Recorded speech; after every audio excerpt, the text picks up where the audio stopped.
Bismillahirrahmanirrahim.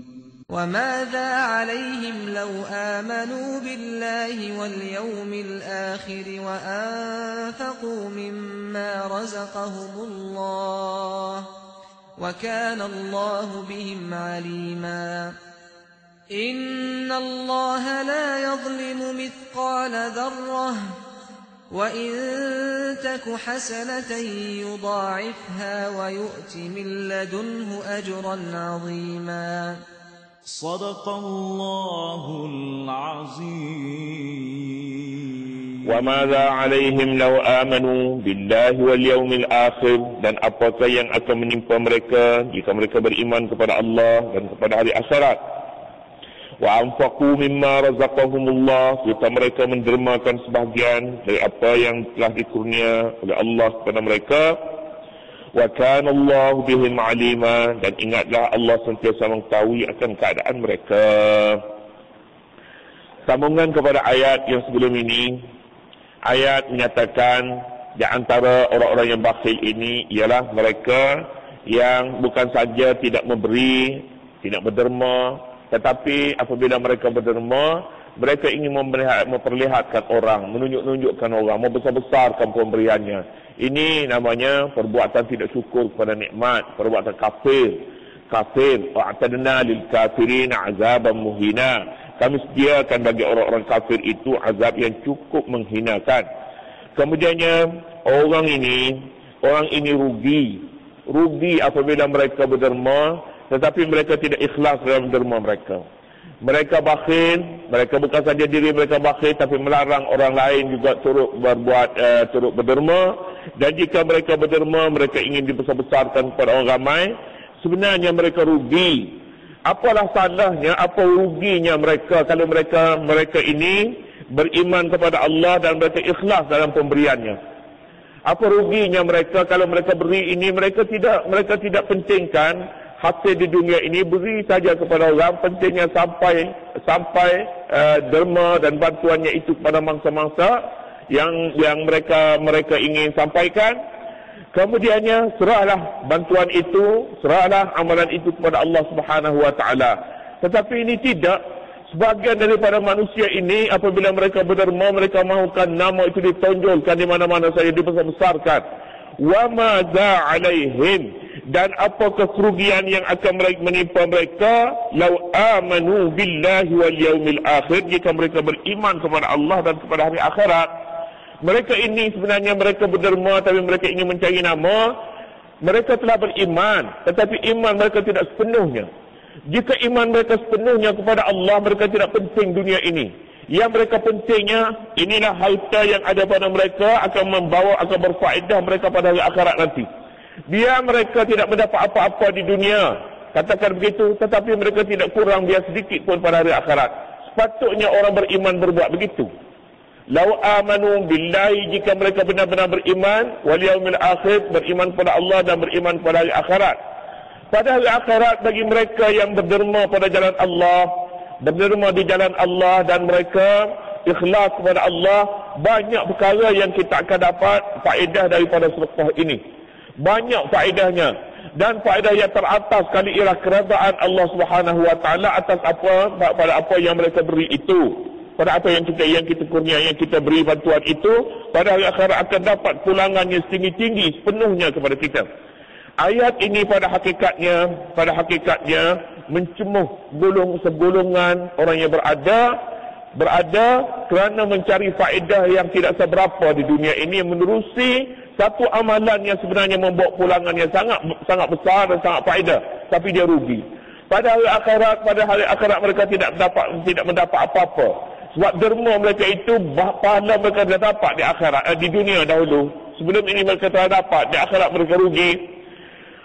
Kalaulah mereka itu beriman kepada Allah, dan kalau mereka itu beriman kepada hari akhirat, mereka tidak akan mencari faedah segera daripada bantuan yang mereka kurniakan.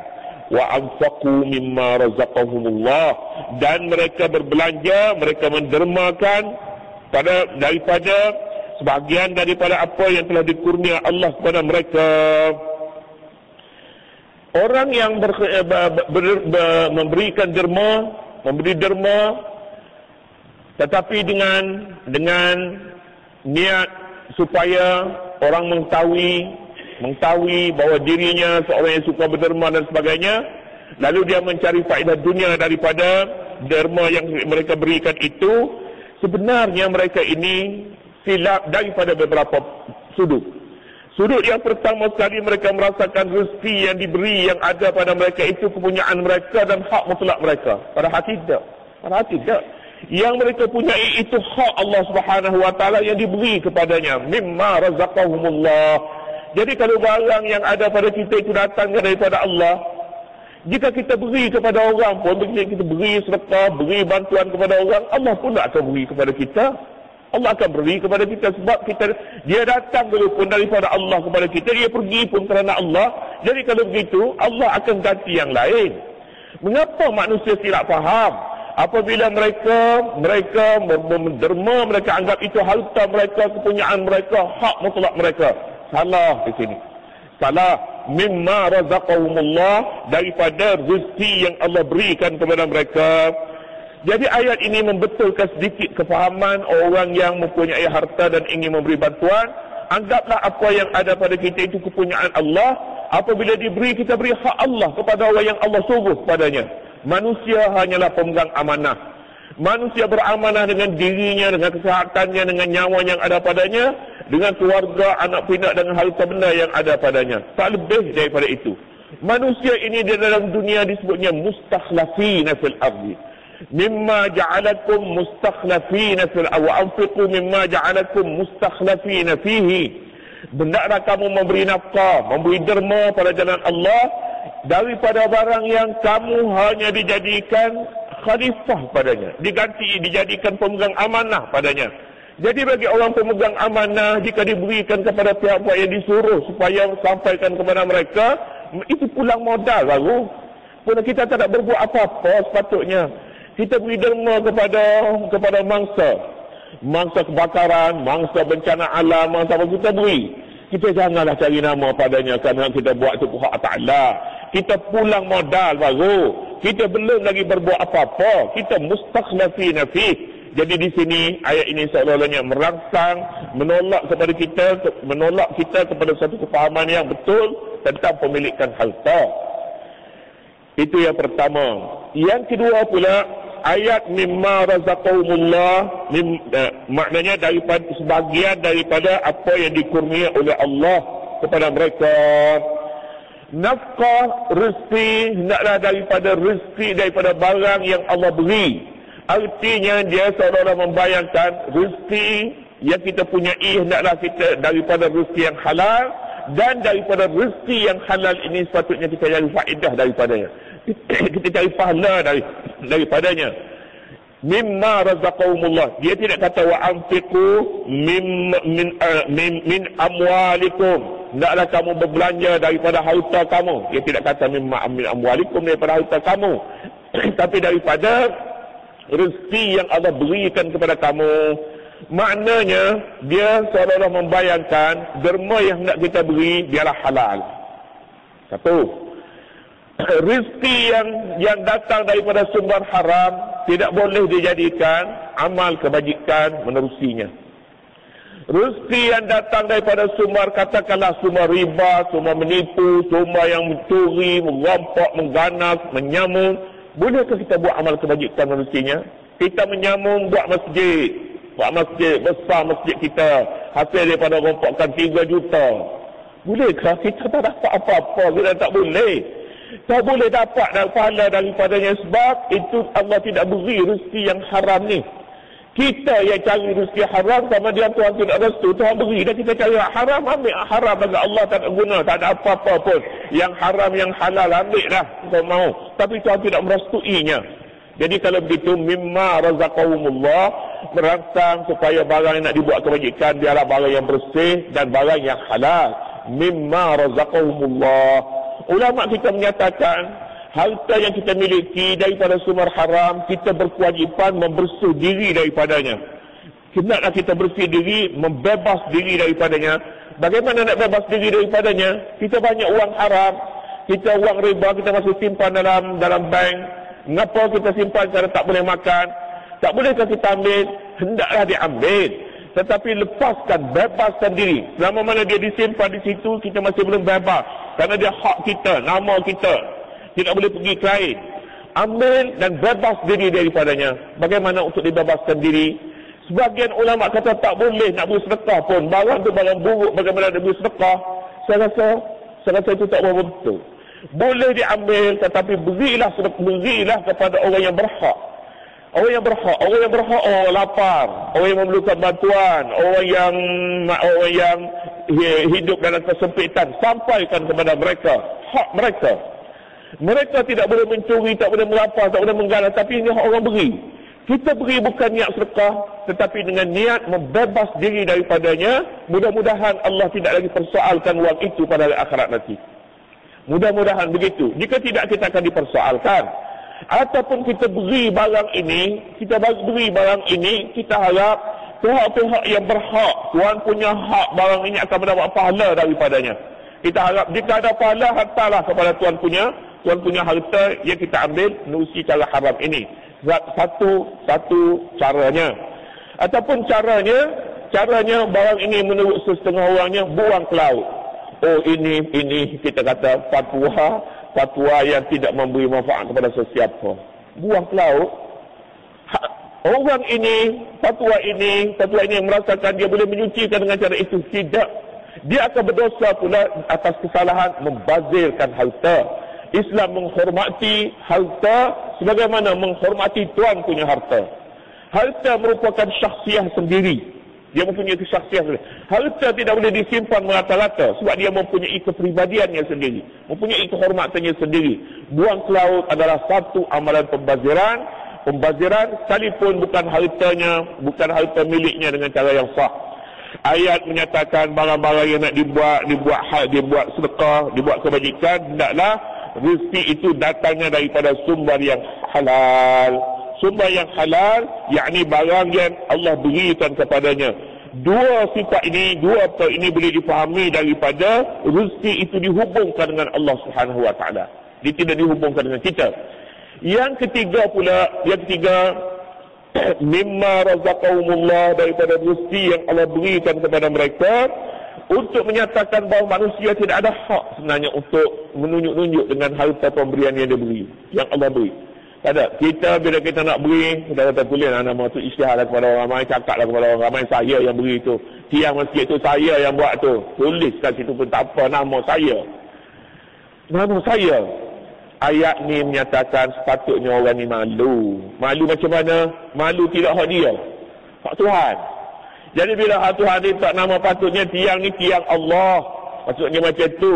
Bila kita letak nama kita tu, seolah-olahnya kita nak ambil nama hak Tuhan. Mimma razaqahumullah, daripada Allah yang beri rezekikan kepadanya.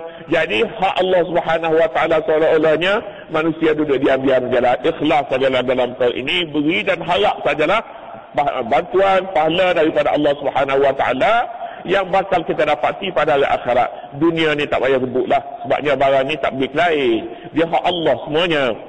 Mimma razaqahumullah wa kana Allahu bihim alima, dan ingatlah Allah sentiasa mengetahui akan keadaan mereka. Manusia dalam setiap sen yang dibelanjakannya, dia berkira sangat. Dia berkira nak bagi duit kepada orang tu, banyak tu.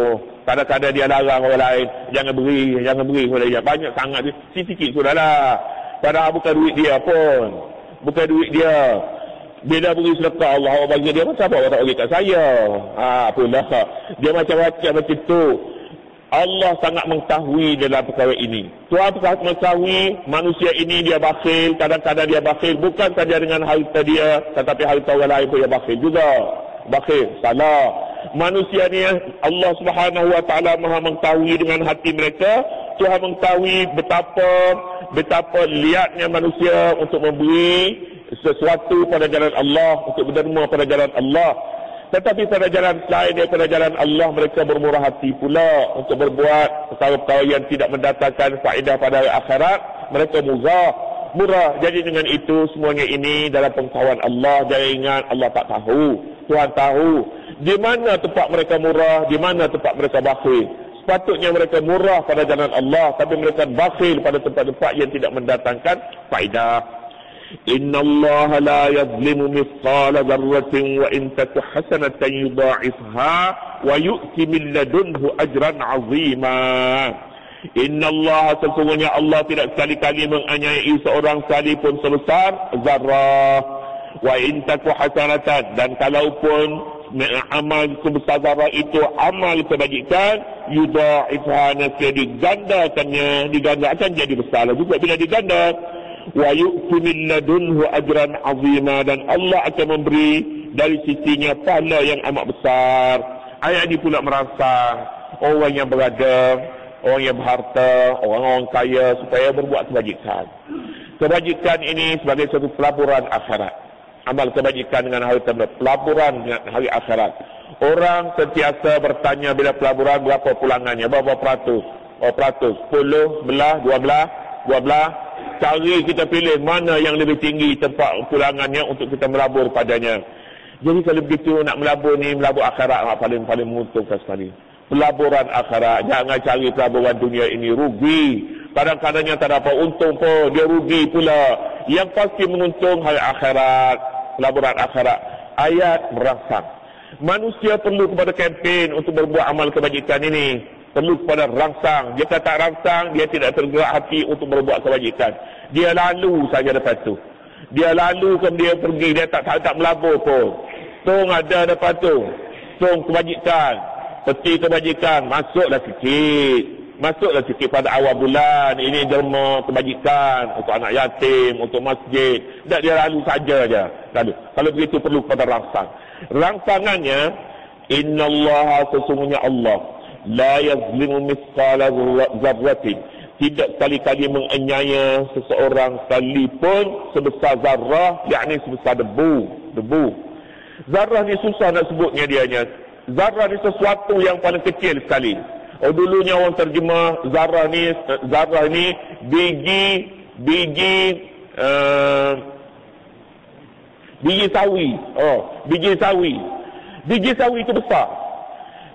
Lepas tu tak jadi besar biji sawi ni. Sawi ni ada sawi besar, sawi kecil. Terjemahnya sayap nyamuk. Ringan. Tak jadi juga sayap nyamuk besar. Keluar turun pula pergi kepada atom. Zarrah. Kemudian tak jadi pulanya. Sekarang ni zarrah kekal dengan nama zarrah juga. Sebesar zarrah. Zarrah tak boleh nak diterjemah sebab barang ini barang yang paling kecil sekali. Yang paling kecil. Dan tidak boleh dibelah. Tak boleh dipecah dan tak boleh dibagi. Paling kecil sangat. Itu zarrah. Baik. Allah tidak menganiaya seseorang sekalipun pun sebesar zarrah. Tidak. Tuhan Maha Adil. Keadilan Allah Subhanahu Wa Taala bagaimana? In taku hasanatan yudha'ifha. Kalaulah kebajikan itu sebesar zarrah pun akan dibalasnya, malah akan dibesarnya dengan digandakan. Tak cukup ganda satu, tak cukup ganda 10. Tak cukup ganda 10, pasal kecil lagi bila diganda 10 tak cukup lagi untuk masuk syurga. Ganda sampai 700. 700 bi'tin. 700 kali ganda. Satu kebajikan biarpun sebesar zarrah, tetapi bila diganda sampai 700 kali, mana ada pelaburan yang bilang tentu? Tak ada pelaburan yang boleh mendapat pulangan untuk umpama ini. Tak ada. Tidakkah lagi terangsang hati orang yang mempunyai kemampuan untuk berderma, untuk melabur? Sudah tentu jika tidak terangsang, belum terangsang lagi, dia belum lagi memahami hakikat yang sebenar, ataupun ada di sana sini kesilapan padanya. Wa in taku hasanatan yudha'ifha wa yu'ti min ladunhu ajran 'azima, dan Allah akan memberi pahala dari sisinya, pahala yang amat besar, ajran 'azima, balasan yang amat besar. Dua kali soalan perkara yang lain. Pertama sekali penggandaan pada amal kebajikan yang dilakukan, infak yang dilakukan, ganda tidak disebut di sini, tidak disebut berapa kali ganda. Dalam hadis menyatakan 10 kali ganda, 10 amsalihah, 10 kali ganda.